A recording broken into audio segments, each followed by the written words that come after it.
Welcome back to my new blog. আশা করছি তোমরা সবাই ভালো আছো আর সুস্থ আছো। আজকের ব্লগটা আমি দুপুরবেলা থেকে স্টার্ট করছি। খাওয়া দাওয়া করে এসে আমি ছাদে চলে এসেছি। আর আকাশে হালকা মেঘ দেখতে পেয়ে ভাবলাম হয়তো বৃষ্টি হবে, কিন্তু বৃষ্টি তো আর হয়নি। আজকে তোমাদের সাথে আমি শেয়ার করব হচ্ছে একটা অয়েল মেকিংয়ের ভিডিও, যেটা আমি বাড়িতেই তৈরি করছি।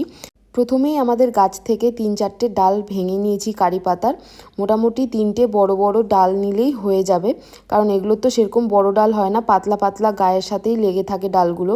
তো আমি এরকম 3টের মতো নিয়ে নিয়েছি। আর আমাদের বাড়িতে প্রচুর কারি পাতার গাছ হয়েছে, ছোট ছোট, একটার থেকে একটা আর একটার থেকে আর একটা হতেই থাকে। তো এগুলো ছোট ছোট হয়েছে, তো সেখান থেকেও আমি 2টো ডাল আমি নিয়ে নিয়েছিলাম।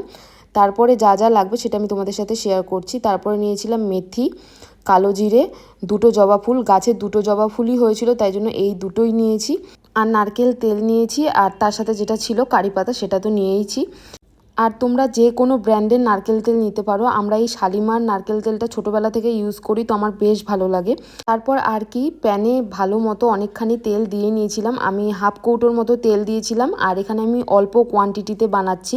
যেহেতু আমি আগে কোনোদিনও বানাইনি, তো আমি আজকে প্রথম বানাচ্ছি জন্য আমি অল্প করেই বানাচ্ছি। তোমরাও যদি বাড়িতে প্রথমবার বানাও, আমি বলবো অল্প করে বানিয়ে দেখো।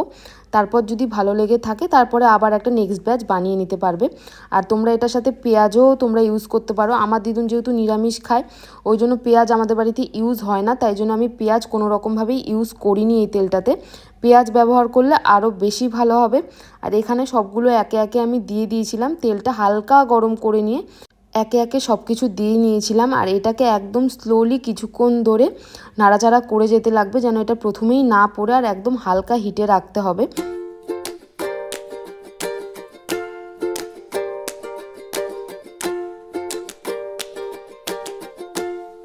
আর তারপরে আমি সবগুলোকে স্টার করে নিয়েছিলাম। আর এটাকে একটু টাইম নিয়ে করলেই বেটার হবে। প্রথমেই হাই ফ্লেমে রাখলে জিনিসগুলো সবই পুড়ে যাবে।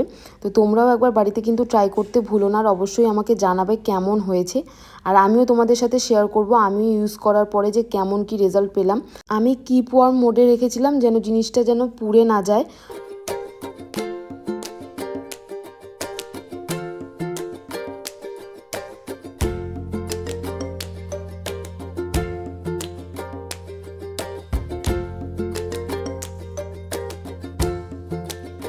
এবার 15 মিনিট লো ফ্লেমে রাখার পরে আমি এবার এটাকে হাই হিটে রেখে দিয়েছিলাম, মানে ডিপ ফ্রাইতে করে দিয়েছিলাম।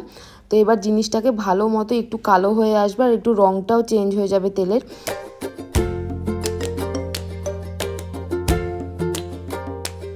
আর এই যে দেখো, এগুলো সবগুলো কালো হয়ে গেছে, কারণ যেহেতু আমি একটু হাই হিটে রেখেছি, জিনিসগুলো একটু পোড়া পোড়া হয়ে গেছিলো। কিন্তু কারি পাতা দেওয়াতে খুবই ভালো একটা স্মেল আসছিল, একটা স্ট্রং স্মেল। তারপরে ঠান্ডা হয়ে গেলে এটাকে আমি একটা ছেঁকে নিয়ে একটা কাচের শিশিতে ভরে নিয়েছিলাম। আর ফাইনালি রেডি আমাদের hair oil, homemade hair oil যেটাকে বলে।